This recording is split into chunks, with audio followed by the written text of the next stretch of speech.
Monsieur Chazot, pour les Je questions. vous remercie. Question très technique. Je vous laisse retrouver les lignes comptables correspondances, mais la première question concerne la nurserie à poissons qui était prévue les années précédentes à 42 000 euros et qui, a priori, si j'ai bien compris, ne se font plus. Ce que je ne comprends pas, par contre, c'est comment on passe avec les 200 000 euros. Pardon. Alors, les nurseries, je vous réponds. Sur les nurseries à poissons, elles existaient bien avant les dragages. Quand on a eu les opérations de dragage, on a été obligé de les enlever. Donc on les a enlevées. Et là, on a repris de nouvelles nurseries qu'on vient d'installer.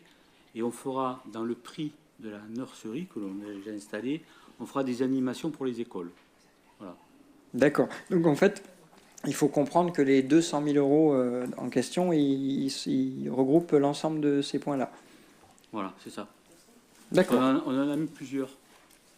Alors, deuxième question très technique aussi, la remise aux normes du carénage. J'avais cru comprendre qu'il avait déjà été remis aux normes. Donc pourquoi il y a une deuxième remise aux normes? Je vais vous expliquer simplement.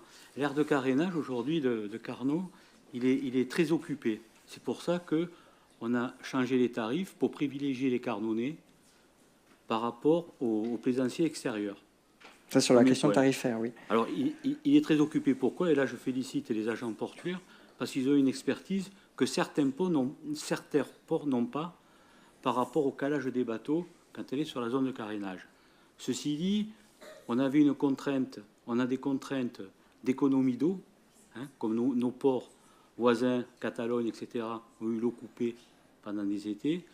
Donc, avec cette contrainte d'eau, la contrainte où nos récupérateurs d'huile, etc., sur l'aire de carénage n'était pas suffisant vu la forte fréquentation, on a décidé de faire un programme à la fois de changer donc ces récupérateurs d'huile, etc.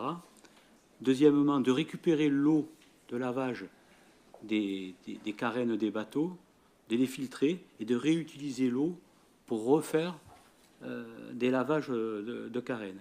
Un peu comme les stations de service, vous savez, maintenant, quand vous lavez votre voiture, l'eau est récupérée, etc. Donc voilà les travaux que l'on fait. Ça, c'est pour l'aire de carénage pour les bateaux. Après, on avait l'atelier. L'atelier, on avait les collaborateurs du port qui étaient à l'atelier au port à sec. Le port à sec a été donné à la DSP, à Sutel, etc. Ils n'ont plus d'atelier. Donc aujourd'hui, ils ont des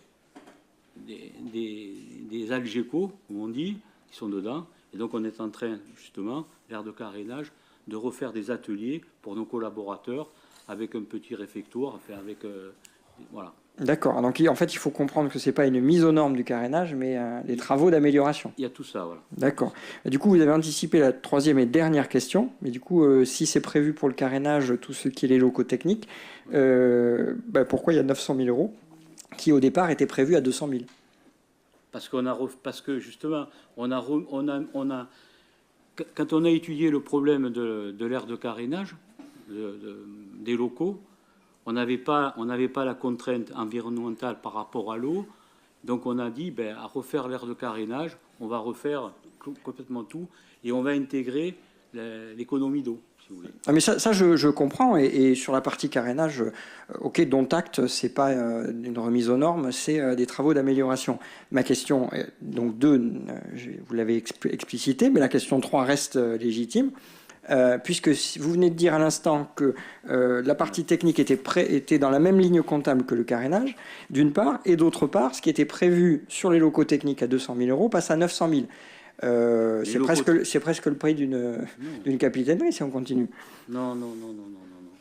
C'est l'aire de carénage complet avec les sanitaires. Il y aura des sanitaires, il y aura les locaux pour les collaborateurs, il y aura sur l'aire de carénage, il y aura un point de vente. Parce que les gens, quand ils vont payer aujourd'hui, ils vont à la capitainerie, ils font le tour de la ville pour aller payer. Il y aura un point de vente pour payer les prestations carénage, etc.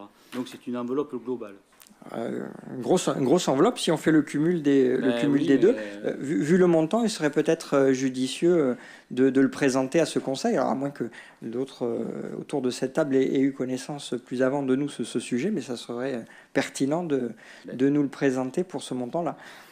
en supposant que, là aussi, je reste sur les chiffres qui nous sont présentés, 200 000, 900 000, il y a un décalage.